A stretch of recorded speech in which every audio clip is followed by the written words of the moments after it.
Welcome back friends, मैं विशाल कुमार। हम लोग इस भाग में देखेंगे एब्जॉर्प्शंस ऑफ डाइजेस्टेड प्रोडक्ट्स। ओके, किस तरीके से जो फूड का जो प्रोडक्ट्स है हमने देखा, बोलस कायम है ना, काइल, इस तरीके से इंटरचेंज करते हुए आगे की ओर बढ़ा। उसके बाद अगर देखेंगे तो न्यूट्रिएंट्स का जो एब्जॉर्प्शन हुआ किस तरीके से किसी रूप में होता है ना, और कैसे होता है। तो कोई भी जो प्रोडक्ट्स होते हैं उसका किस तरीके से डाइजेशन होता है, तो डाइजेशन के बाद एब्जॉर्प्शन किस तरीके से होता है, ये हमें इस भाग में देखनी है। तो डाइजेस्टेड प्रोडक्ट का एब्जॉर्प्शन हमें देखनी है। तो एब्जॉर्प्शन है क्या? तो एब्जॉर्प्शन एक ऐसा प्रोसेस है जिसमें ये लास्टली जो प्रोसेस है ये एक ऐसा प्रोसेस है जो डाइजेशन के बाद स्टार्ट होता है। ओके, तो डाइजेशन के बाद जो स्टार्ट होता है यानी कि डाइजेशन का इंड प्रोडक्ट्स है जो बचा हुआ होता है। जैसे आपको जो न्यूट्रिएंट्स होते हैं जो क्या करता है कि उसको एब्जॉर्ब किया जाता है ना, एब्जॉर्ब कहाँ पर, भिलाई के द्वारा एब्जॉर्ब किया जाता है, तो उस प्रोसेस को एब्जॉर्प्शन कहा जाता है। चलिए अकॉर्डिंग एनसीईआरटी चल बढ़ते हैं।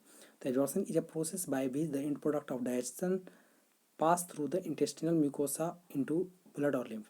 तो ब्लड और लिम्फ के द्वारा क्या होता है, इंटेस्टिनल म्यूकोसा के थ्रू चला जाता है ना, जो एब्जॉर्ब किया जाता है, न्यूट्रिएंट्स को एब्जॉर्ब करके लेके चला गया। अब वहाँ पर क्या होता है कि उसके साथ अब कैसे कैरी होता है कि लेकर के इंटेस्टिनल म्यूकोसा के अंदर ब्लड और लिम्फ के थ्रू कैसे कैसे मटेरियल चला गया होगा, है ना।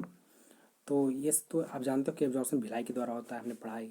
तो वहाँ पर जो होते हैं कि ट्रांसपोर्ट कैसे होता है प्रत्येक न्यूट्रिएंट्स का, एब्जॉर्ब कैसे होता है, तो एब्जॉर्ब का जो ट्रांसपोर्टिव जो एक्ट है कैसे होता है, वो पैसिव फॉर्म में होता है, एक्टिव फॉर्म में होता है, फैसिलिटेटेड, इस तरीका का जो ट्रांसपोर्टिव मैकेनिज्म है इसके द्वारा आपको एक्ट होता है, ये प्रेफर होता है, ये प्रोसेस चलता है। स्मॉल अमाउंट्स ऑफ मोनोसेक्राइड जैसे ग्लूकोज होते हैं, अमाइनो एसिड होते हैं, ये कुछ इलेक्ट्रोलाइट्स होते हैं, वो जनरली क्या होते हैं, वो किसके द्वारा एब्जॉर्ब होते हैं। इलेक्ट्रोलाइट में जैसे क्लोराइड आयंस हो गए, है ना, वो सिंपल डिफ्यूजन के द्वारा आपको क्या होते हैं, एब्जॉर्ब कर लिए जाते हैं। सिंपल डिफ्यूजन क्या है, डिफ्यूजन है कोई सिंपल डिफ्यूजन कहते हैं सिंपली रूप से हाई कंसनट्रेशन से लोअर कंसनट्रेशन में कोई भी सब्सटेंस मूव करता है, वो ग्लूकोज अमाइनो एसिड इलेक्ट्रोलाइट्स के फॉर्म में हो, सिंपल डिफ्यूजन कहलाता है। ओके, तो ये तो डाइजेशन के तौर पर हुआ, सिंपल डिफ्यूजन का आपको डिफिनीशन है ना। आगे की ओर बढ़ते हैं, the passage of this substance into the blood. अब ये इसका जो पैसेज, जो ये सब जो सब्सटेंस है blood, depend upon the concentration gradient. तो ये सब मटेरियल्स कितना पास करेगा, जाएगा ब्लड के थ्रू, ब्लड के द्वारा जाएगा, है ना। तो ये सब कंसनट्रेशन पर डिपेंड करता है कि कैसे कैसे जाना चाहिए, है ना, कितना मात्रा में जाना चाहिए। तो हाउ इधर फिर भी देखिए, अच्छा एक बात और सुनिए। तो इस तरीके से ये कंसनट्रेशन ग्रेडियंट्स पर डिपेंड करते हैं। कंसनट्रेशन ग्रेडियंट आखिर क्या होता है, जैसे कि कोई पैसेज है, मान लेते हैं कि कोई जो फूड मटेरियल्स है अगर देखना है जैसे फूड मटेरियल्स आप देख रहे हो, तो फूड मटेरियल यहाँ से ये ट्यूब है, इस ट्यूब से लेकर के आपको इस ट्यूब तक आपको जाना है। तो यहाँ पर आप देख रहे हो कि कोई मटेरियल्स है, तो ये मटेरियल जो है यहाँ से क्या हुआ, एब्जॉर्ब होकर के यहाँ पर गया, है ना, यहाँ पर गया ये मटेरियल्स, यहाँ पर गया, तो यहाँ पर गया ये मटेरियल्स, तो यहाँ तक जो है ये पाथ जो है, यहाँ तक जो पाथ जो होगा, है ना, यहाँ तक अगर देखेंगे पाथ है यहाँ तक, ये कंसंट्रेशन ग्रेडियंट कहलाएगी। ओके, जहाँ तक ट्रांसपोर्ट होगा, यहाँ से यहाँ तक ट्रांसपोर्ट हुआ, तो ये आपको क्या कहलाएगी, डेट इज कंसंट्रेशन ग्रेडियंट कहलाएगी। नेक्स्ट हमें आगे की ओर बढ़ना है। आगे कह रहा है कि however some of the substance like fructose, some amino acids are absorb with the help of carrier ion. तो क्या करते हैं, सोडियम के द्वारा क्या कर लिया जाता है, इसको कैरी किया जाता है, कैरियर आयन उसे कहा जाता है, इसके द्वारा कैरियर किया जाएगा, उसे कैरियर आयन कहा जाता है। ओके, तो सोडियम के साथ एब्जॉर्ब कर लिया जाएगा। This mechanism is called facilitated transport, facility provide किया जाएगा। जैसे कि कोई व्यक्ति है एक जगह से दूसरी जगह जाना है तो टेम्पो से गया, तो वो फैसिलिटी कौन प्रोवाइड किया, टेम्पो प्रोवाइड किया। तो उसी तरीके से सोडियम आयन होगा, वो फैसिलिटी प्रोवाइड करेगा कि आप जाइए, आपको आगे की ओर बढ़ना है ना। तो इस तरीके से कोई कोई फैसिलिटी भी प्रोवाइड किया जाएगा। अब देखना है कि वाटर का ट्रांसपोर्ट कैसे होता है, वो तो ऑस्मोटिक ग्रेडियंट के अकॉर्डिंग होता है। ऑस्मोटिक मतलब कि जितना भी ऑस्मोटिक प्रेशर पे है उसका कंसंट्रेशन ग्रेडियंट एक्ट करेगा, वो होगा। तो वो मेटाबॉलिक रेगुलेटर्स होते हैं वाटर, है ना। Active transport occurs against the concentration gradient. Active transport हमेशा कंसंट्रेशन ग्रेडियंट के हमेशा उल्टा चलता है, यानी कि लो कंसंट्रेशन से हाई कंसंट्रेशन की ओर मूव करता है। हेंस रिक्वायर एनर्जी, इसलिए एनर्जी चाहिए, एनर्जी के रूप में एटीपी चाहिए। अब आगे है various nutrients like amino acid monosaccharide like glucose, electrolyte like sodium are absorbed into blood by this mechanism. अब इसको क्या किया जाता है, जैसे कि अमाइनो एसिड है, मोनोसेक्राइड है, ग्लूकोज, इलेक्ट्रोलाइट है, ये सब को एब्जॉर्ब कर लिया जाता है ब्लड में इस मैकेनिज्म के द्वारा। चलिए आगे की ओर बढ़ते हैं, फैटी एसिड्स के बारे में बढ़ते हैं। तो अगला जो है, चलिए आइए बढ़ते हैं। तो fatty acids and glycerol, fatty acid और ग्लिसरॉल जो होते हैं वो इनसॉल्युबल होते हैं। इनसॉल्युबल मतलब तो आप लोग जानते ही हैं, जो वाटर में सॉल्युबल नहीं होते हैं या किसी भी जगह पर मिलते नहीं हैं, वो इनसॉल्युबल कहलाते हैं। तो ये जनरली इनसॉल्युबल होते हैं, can not be absorb into the blood, blood के द्वारा ये एब्जॉर्ब्ड नहीं किए जाते हैं। तो ब्लड के जो द्वारा एब्जॉर्ब नहीं किया जाएगा तो लिम्फ के द्वारा एब्जॉर्ब किया जाएगा। तो लिम्फ का जो टिश्यू होता है वो लैक्टियल्स होता है, तो they are first incorporated into a small droplet. तो फैट्स फैटी एसिड में इंटरचेंज हो जाता है ग्लिसरॉल में, तो वो जो स्मॉल ड्रॉपलेट के रूप में बन जाते हैं उसे मीसेल्स कहा जाता था इमाल्सिफिकेशन प्रोसेस के द्वारा, है ना। तो स्मॉल इंटेस्टिन में, तो अब जो है उस पर जो मीसेल्स बना, यानी कि फैट का छोटा छोटा ड्रॉप बना, उसके ऊपर एक कोट बन जाएगा, कोट, है ना। तो कोट बन जाएगा, जैसे हम आपको डायग्राम से समझाते, ठीक है। जैसे कि ये आपका क्या है, डेट इज मिसल्स है, छोटा छोटा लोब्यूल्स है। चलिए और अच्छा तरीका समझाते हैं। ये छोटा छोटा आपका लोब्यूल्स है, ये छोटा छोटा लोब्यूल्स है, ये मिसल्स है जनरली, ठीक है। अब इसके ऊपर क्या है कि एक कोट आ गया प्रोटीन का, प्रोटीन आ गया कोट का। अब इसको क्या कहेंगे, अंदर वाले को कह रहे थे, अंदर वाले को हम जनरली क्या कह रहे थे, अंदर वाले को हमें पुकारना पड़ रहा था इसे, ये था मीसल्स। लेकिन ये जो है ये आपका काइलोमैक्रोन है। तो डेट इज ये हो गया आपका काइलोमैक्रोन और ये हो गया आपका डेट इज मीसेल्स हो गया, ओके। तो इस तरीके से हमने ये देखा। तो इस भाग में हम जनरली ये समझा हमने कि मीसेल्स और काइलोमैक्रोन क्या है। तो काइलोमैक्रोन क्या है कि मीसेल्स के बाद वाला प्रोटीन से जो आपका जो उसका स्मॉल प्रोटीन जो है कोटेड है, उसी को क्या कहता है, कहा जाता है काइलोमैक्रोन। तो मीसेल्स जनरली तो स्मॉल फॉर्म था, वो फैट का था, वो फैट ग्लोब्यूल था, और फैट ग्लोब्यूल के ऊपर एक क्या हुआ, छोटा सा प्रोटीन कोट लग गया, तो उसे काइलोमैक्रोन कहा गया।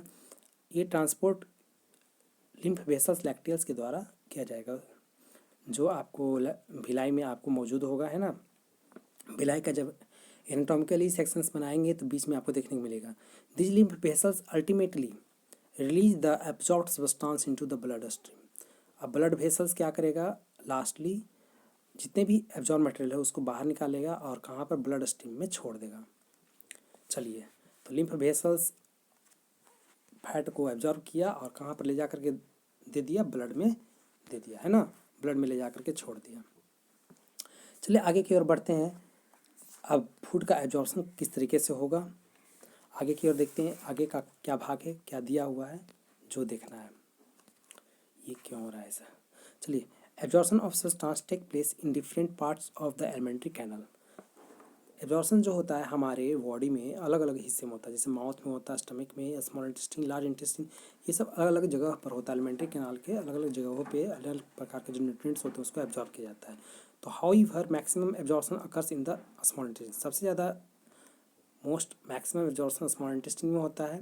चलिए हम लोग देखते हैं यहाँ पर एक समरी दिया हुआ एब्जॉर्प्शन का, जहाँ पे कहाँ का प्लेस है जहाँ पर एब्जॉर्प्शन होता है और कितना सब्सटेंस एब्जॉर्ब किया जाता है। चलिए बहुत अच्छा सा दिया हुआ है, आपके एनसीईआरटी बुक में मिल जाएगा, है ना। तो देखिए टेबल है जहाँ पर एब्जॉर्प्शन का समरी दिया हुआ है कि different parts of digestive system में कहाँ कहाँ पर किस किस चीज़ का एब्जॉर्प्शन होता है। तो माउथ में देखिए ड्रग्स का एब्जॉर्प्शन होता है। सबसे पहले ड्रग्स जो है आता है और कंडक्ट कर जाता है म्यूकोसा से, और वो क्या कर लिया जाता है, एब्जॉर्ब कर लिया जाता है माउथ से और lower side of the tongue से। तो माउथ और लोअर साइड ऑफ टंग से एब्जॉर्ब, मतलब जैसे ही चिपकता है वो एब्जॉर्ब कर लिया जाता है ब्लड कैपिलरी लाइनिंग से। चलिए इस तरीके से ड्रग्स जो है आया म्यूकोसा वाले, माउथ के म्यूकोसा वाले हिस्से में, और टंग के निचले हिस्से में, तो क्या हुआ, जैसे ही आया वो क्या हुआ, एब्जॉर्ब कर लिया गया, किसके द्वारा, ब्लड कैपिलरीज के द्वारा एब्जॉर्ब कर लिया जाए, है ना, वहाँ पर इपिथेलियम टिश्यू पाए जाएंगे। चलिए स्टमक में क्या होगा, यहाँ पर वाटर का एब्जॉर्प्शन किया जाएगा, सिंपल शुगर, अल्कोहल, जो अल्कोहल टेक करता है ना, दारू शराब जो भी पीता है तो उसका जो अल्कोहल है कहाँ पर पचता है ना, तो डाइजेशन हो गया, लेकिन उसका जो अल्कोहल का जो एब्जॉर्प्शन हुआ कहाँ पे, स्टमक में होगा। स्मॉल इंटेस्टिन, स्मॉल इंटेस्टिन तो सबसे ज़्यादा आप जानते हैं कि सबसे ज़्यादा मैक्सिमम आपको क्या होता है कि एब्जॉर्प्शन होता है, तो प्रिंसिपल ऑर्गेन है एब्जॉर्प्शन का, है ना, इसीलिए इसे principal organ of absorption of the nutrients कहा जाता है। यहाँ पर क्या होगा, प्रत्येक जितनी भी कंप्लीट डाइजेशन है, प्रत्येक पूरा का पूरा आपको प्रोडक्ट्स जो है यहाँ पर कम्प्लीटली क्या होगा, एब्जॉर्ब कर लिया जाएगा, है ना, चाहे वो आपको ग्लूकोज के फॉर्म में हो, फ्रुक्टोज के फॉर्म में हो, फैटी एसिड हो, यानी ग्लूकोज कार्बोहाइड्रेट के रूप में, फ्रुक्टोज कार्बोहाइड्रेट के रूप में, फैटी एसिड फैट्स के रूप में, ग्लिसरॉल फैट्स के रूप में, अमाइनो एसिड, है ना, ये प्रोटीन्स के रूप में, जो भी हो उसको एब्जॉर्ब कर लिया जाएगा म्यूकोसा के द्वारा और ब्लड स्ट्रीम और लिम्फ के द्वारा, है ना, ब्लड स्ट्रीम के द्वारा तो ब्लड में ही जाएगा, और लिम्फ के द्वारा अगर किया गया तो इनडायरेक्टली वो लिम्फ के द्वारा, यानी कि लिम्फ वेसल्स के द्वारा आपको फिर ला करके ब्लड स्ट्रीम में ही छोड़ेगा। चलिए लार्ज इंटेस्टाइन में क्या होगा, यहाँ पर वाटर और मिनरल्स और कुछ ड्रग्स का क्या होता है, यहाँ पर आपको डेट इज एब्जॉर्प्शन होता है। चलिए आगे बढ़ते हैं। द एब्जॉर्ब सब्सटेंस फाइनली कहाँ पर पहुँचेगा, reach the tissue which utilize them, जो भी एब्जॉर्बिंग है वो टिश्यू के पास पहुँचेगा, यानी कि सेल्स के पास पहुँचेगा, क्लस्टर ऑफ सेल्स के पास पहुँचेगा, यानी कि बहुत सारे जितने भी ऑर्गन के पास पहुँचेगा उसको यूज कर लिया जाएगा। यूजिंग एक्टिविटी को क्या कहा जाएगा, एसाइमिलेशन कहा जाएगा, है ना, एसाइमिलेशन को यूटिलाइजेशन कहा जाता है। मतलब कि जो आपको डाइजेस्टेड मेटल्स है उसका जो एब्जॉर्प्शन हुआ, उस एब्जॉर्प्शन मटेरियल का, यानी कि डाइजेशन का जो एब्जॉर्प्शन हुआ, यानी कि एब्जॉर्प्शन का जो न्यूट्रिएंट्स है उसको यूटिलाइज करना है, उसका उपयोग होना अच्छा तरीका से एनर्जी के रूप में, है ना, बॉडी के द्वारा एसाइमिलेशन कहलाता है, यूटिलाइजेशन कहलाता है। एसाइमिलेशन भी कर सकते हो, यूटिलाइजेशन भी आप कर सकते हो। आगे है द डाइजेस्टिव वेस्ट, जो डाइजेस्टिव वेस्ट होते हैं solidified into coherent ficus into rectum. चलिए आगे की और सॉलिडिफाई होकर के कहाँ की ओर बढ़ते हैं, रेक्टम से होकर के, ये न्यूरल रिफ्लेक्सेस प्रोसेस, जो उत्सुक भावना होता है इच्छा के द्वारा वो आउट हो जाता है, हमारे शरीर से आउट होता है, उसे इजेशन कहा जाता है ना।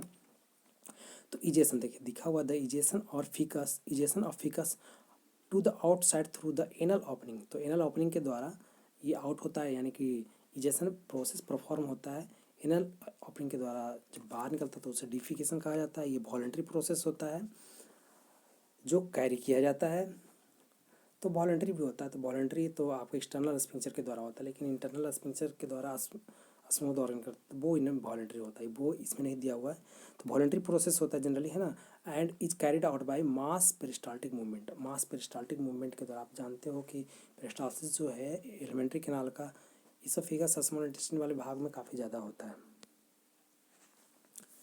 चलिए आगे देखते हैं डिसऑर्डर ऑफ डाइजेस्टिव सिस्टम। तो डाइजेस्टिव सिस्टम में होने वाली गड़बड़ियाँ क्या है, यानी कि उनके द्वारा बीमारी जो होती है क्रिएटेड, उसके बारे में देखना है।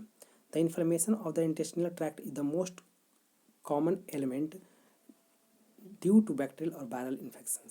तो वायरल इन्फेक्शन हो गया, बैक्टीरिया हो गया, तो ये बहुत सारे जो एलिमेंट है अगर देखें तो इंटेस्टिनल ट्रैक्ट काफ़ी फूल जाता है, फूल जाता है, तो ये फूलता कैसे, बैक्टीरियल के द्वारा, बैक्टीरिया के द्वारा वायरल के इन्फेक्शन करने के कारण ये फूल जाता है, और फूलने के कारण अलग प्रकार की बीमारी उत्पन्न करता है ना। अब देखो और क्या है कि इन्फेक्शंस तो होती ही है, साथ ही साथ क्या करता है, infections are also cause parasite, parasite के द्वारा भी इन्फेक्शन कॉज होता है, जो इंटेस्टिन में होता है। इंटेस्टिन में कौन से पैरासाइट होते हैं, बॉर्म होते हैं, बहुत सारे tapeworm, roundworm, threadworm, hookworm, pinworm, बहुत सारे बॉर्म है ना, ये सब के द्वारा आपको इन्फेक्शंस होता है, ये सब पैरासाइट है ना, पैरासाइट्स ऑफ इंटेस्टिन है।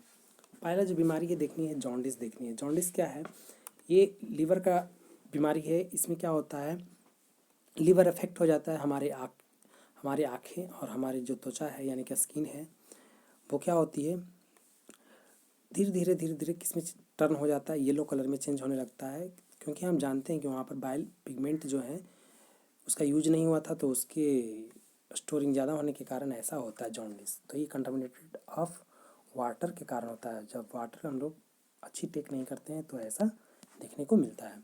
हम लोग को आगे जो पढ़ना है वोमिटिंग पढ़ना है, डायरिया, कंस्टिपेशन, इंडाइजेशन पढ़ना है। तो चलिए वोमिटिंग क्या है। वोमिटिंग को दूसरे नाम से हम लोग इमेसिस भी कहा जाता है। इमेसिस आपको दिया हुआ नहीं है, इमेसिस कैसे लिखाता है चलिए मैं आपको बताता हूँ। तो वोमिटिंग को हम लोग क्या कहा जाता है, तो वोमिटिंग को दूसरे नाम से हम लोग जानते हैं, इसे ही आपको दूसरा नाम है इसका इमेसिस, EMESIS, इमेसिस, है ना। तो ये जानना है, डेट इज वोमिटिंग का दूसरा नाम है। It is the egestion, sorry egestion नहीं, इजेक्शन है। इजेक्शन मीन्स आउट होता है, इंजेक्शन मतलब घुसेड़ना होता है, इजेक्शन मतलब बाहर निकालना होता है। तो जब स्टमक से जो फूड है, स्टमक में एंट्री किया हुआ फूड माउथ के द्वारा बाहर निकल जाता है तो उसे वोमिटिंग कहा जाता है। ये जो होता है रिफ्लेक्स एक्शन होता है जो जिसको मेडुला कंट्रोल करता है। तो वोमिटिंग जो सेंटर होता है, वोमिट सेंटर होता है, वो मेडुला होता है, रिफ्लेक्स एक्शन के द्वारा कंट्रोल होता है। सबसे पहले वोमिटिंग यानी कि इमेसिस होने के पहले एक नौजिया होता है, एक मिचली जैसा एक्टिविटी होता है ना, उत्सुकता होता है ना। चलिए, तो ए feeling of nausea presiding vomiting.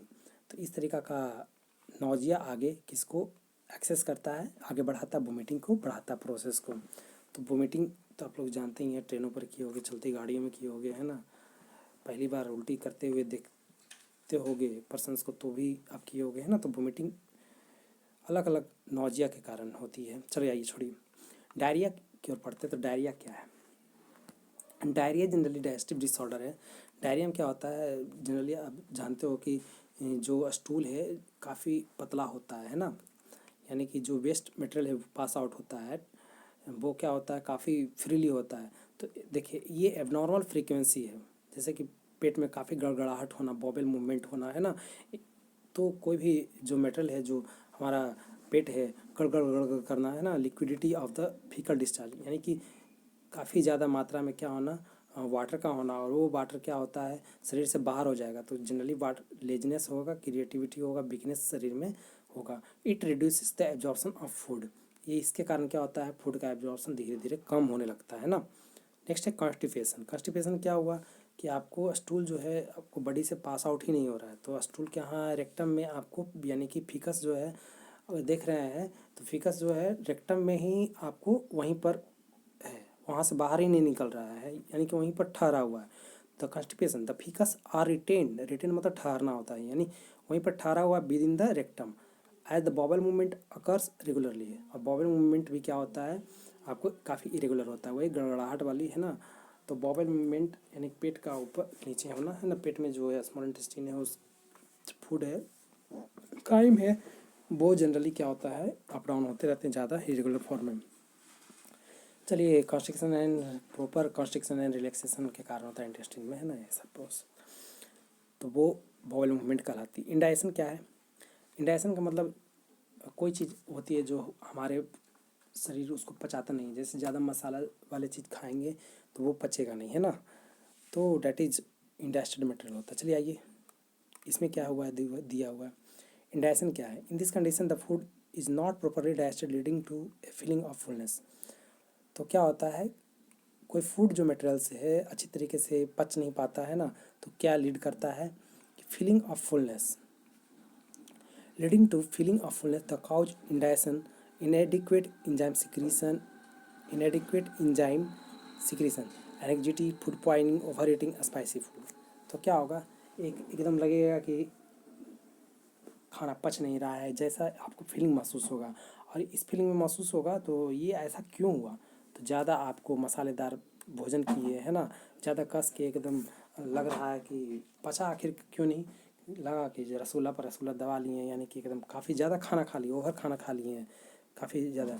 Food poisoning का मतलब काफ़ी ज़्यादा गर्मियों के दिन में ऐसा देखने को मिलता है, कोई फूड पहले सड़ गया, उसमें फंजाई एक्ट कर दिया और उसमें क्या हो गया कि पॉइजनस सब्सटेंस क्रिएट हो गया, तो वो क्या होगा, पहले बेहोश करेगा आपको शरीर को, उसके बाद धीरे धीरे डेथ की ओर बढ़ाएगा। तो वो फूड पॉइजन होता है, फूड खराब होने लगा तो फूड पॉइजनिंग का शिकार होता है। एनेक्जिटी क्या होता है, एनेक्जिटी का मतलब हुआ चिंता हुआ, एक तरीके से चिंता नहीं कर सकते, एनेक्जिटी का मतलब जो दुर्बल इच्छा हो जाएगा शरीर का एकदम, है ना, लेजीनेस जैसा एक्ट हो जाएगा। आगे जो है हम समरी पर ध्यान देंगे। चलिए आइए समरी देखते हैं, समरी लगे हाथों देख ही लेते हैं। समरी में कहा गया है कि the digestive system of the human consist of, तो इसमें एलिमेंट्री कैनाल और एसोसिएटेड डाइजेस्टिव ग्लैंड होते हैं। एलिमेंट्री कैनाल में mouth, buccal cavity, pharynx, oesophagus, stomach, small intestine, large intestine, rectum और एनस होते हैं। इसमें एक्सेस करने वाले एक्सेसरी डाइजेस्टिव ग्लैंड होते हैं जो salivary gland, liver, gall bladder, pancreas और माउथ के अंदर टीथ मैस्टिकेट करते हैं फूड को, टंग टेस्ट प्रदान करते हैं, है ना, फूड को, और manipulate it is proper mastication by mixing with the saliva. Saliva के द्वारा प्रॉपर इसको मैस्टिकेट करके, सलाइवा के द्वारा प्रॉपर इसको क्या किया जाता है, मिलाया जाता है और टीथ के द्वारा मैस्टिकेट करके आपको स्लोइंग किया जाता है। Saliva contains starch digestive enzyme. Saliva के अंदर स्टार्च को डाइजेस्ट करने वाले एंजाइम होते हैं जिससे सलाइवरी माइलेज कहा जाता है। सलाइवरी माइलेज किसको डाइजेस्ट करता है, स्टार्च को, उसको माल्टोज में चेंज कर देता है, डाइसेक्राइड होता है। उसके बाद फूड जो है कहाँ किधर की ओर पास करता है, फायरिंग्स की ओर और इसोफेगस में आता है जिसे बोलस कहा जाता है। बोलस आपको इसोफेगस से होकर के आपको पेरिस्टाल्टिक मूवमेंट के द्वारा स्टमक में आता है जिसे काइम कहा जाता है। स्टमक में आपको प्रोटीन का डाइजेशन होता है और absorption of simple sugar, alcohol, medicine also take place in the stomach. तो स्टमक में क्या होता है, बहुत सारे जितने भी मेडिसिन हम लोग खाते हैं, सिंपल शुगर, अल्कोहल, ये सब का भी डाइजेशन होता है। अब क्या दिया हुआ है, द काइम जो फूड होते हैं, यानी कि आपको स्मॉल इंटेस्टाइन से लार्ज इंटेस्टाइन की ओर जो बढ़ा है ना, chyme enters into the duodenum. तो स्मॉल इंटेस्टाइन में जो फूड है वो इंटर करेगा लार्ज इंटेस्टाइन की, तो उसे काइम कहा जाएगा। तो काइम इंट्री करेगा किधर की ओर, ड्यूडेनम की ओर, तो स्मॉल इंटेस्टाइन, और उसे पैंक्रेटिक जूस, बाइल जूस और फाइनली एंजाइम के द्वारा क्या किया जाएगा, सक्कस इंट्रिकस जो आपको इंटेस्टिनल जूस है उसके द्वारा डाइजेस्ट किया जाएगा और उसको चेंज कर दिया जाएगा किसमें, कार्बोहाइड्रेट, प्रोटीन, फैट्स में। कंप्लीटली टूटेंगे the food then enters into the jejunum. Lastly food पहुँचेंगे कहाँ पे, जिजनम में, इलियम में, और वहाँ पर क्या होगा, स्मॉल फॉर्म में, स्मॉल जो है स्मॉल इंटेस्टीन में क्या होगा कि कार्बोहाइड्रेट डाइजेस्ट हो जाएगा पूरी तरीके से, फुल्ली डाइजेशन होगा और मोनोसेक्राइड में टूटेगा। ग्लूकोज, प्रोटीन को भी ब्रोक डाउन किया जाएगा अमाइनो एसिड में, फैट को आपको फैटी एसिड और ग्लिसरॉल में, और डाइजेस्टेड इन प्रोडक्ट लास्ट में डाइजेशन हो जाएगा ख़त्म। तो आपको बॉडी के द्वारा क्या होगा, एब्जॉर्प्शन होगा, यानी कि absorbed into the body through the epithelium lining. तो इंटेस्टिनल भिलाई में बहुत सारी इपिथेलियल लाइनिंग होंगी, उसके द्वारा एब्जॉर्ब कर लिया जाएगा। बहुत सारे ट्रांसपोर्ट सिस्टम यहाँ पर चलेंगे जो आपको एक्टिव सिंपल डिफ्यूजन है ना, फैसिलिटेड, ये सब ऐसा होगा। द अनडाइजेस्टेड फूड यानी कि फीकस जो है सीकम के द्वारा एंट्री करते हुए आपको लार्ज इंटेस्टाइन के इलियोक्यूबल वाल्व से बढ़ते हुए, है ना, आपको किधर की ओर बढ़ेंगे, रेक्टम के द्वारा बाहर निकल जाएंगे, है ना। चलिए आगे है, which prevent the back flow of the faecal matter. तो यहाँ पर इलियोक्यूबल वाल्व होता है, यानी कि स्मॉल इंटेस्टाइन और लार्ज इंटेस्टाइन के बीच में एक वाल्व होता है, उसे इलियोक्यूबल वाल्व कहा जाता है, जो फूड को लार्ज इंटेस्टाइन से पीछे की ओर आने नहीं देगा, यानी कि स्मॉल इंटेस्टाइन में आने नहीं देगा, बैक फ्लो नहीं होने देगा। मोस्टली जो है वाटर एब्जॉर्ब कर लिया जाएगा लार्ज इंटेस्टाइन में। जितने भी जो अनडाइजेस्टेड मटेरियल है वो सेमी सॉलिड नेचर के रूप में कहाँ पर, रेक्टम में एंट्री करेगा, है ना। तो अनडाइजेस्टेड जितने भी फूड मटेरियल्स है सेमी सॉलिड के रूप में बन करके आपको कहाँ पे एंटर करेगा, रेक्टम में, और लास्टली जो है एनल कैनाल, और फाइनली जो है वो एनस की ओर मूव करेगा। ओके, तो इस तरीके से तो अगले भाग में हम लोग देखेंगे डाइजेशन एंड एब्जॉर्प्शन का, आपको क्वेश्चन आंसर देखेंगे, है ना। तो इस तरीके से ये लास्ट आपका होगा। चलिए, तो ये 2 ऑब्जेक्टिव है, आप लोग ध्यान से कवर करके रखेंगे। पहला है choose the correct answer among the flowing. पहला क्वेश्चन है गैस्ट्रिक जूस वाला और दूसरा है सक्कस इंट्रिकस। तो ये हमें देखनी है, ठीक है। तो हम लोग आगे की ओर बढ़ते हैं। चलिए नेक्स्ट में हम लोग पढ़ेंगे अगले भाग में मिलते हैं। धन्यवाद।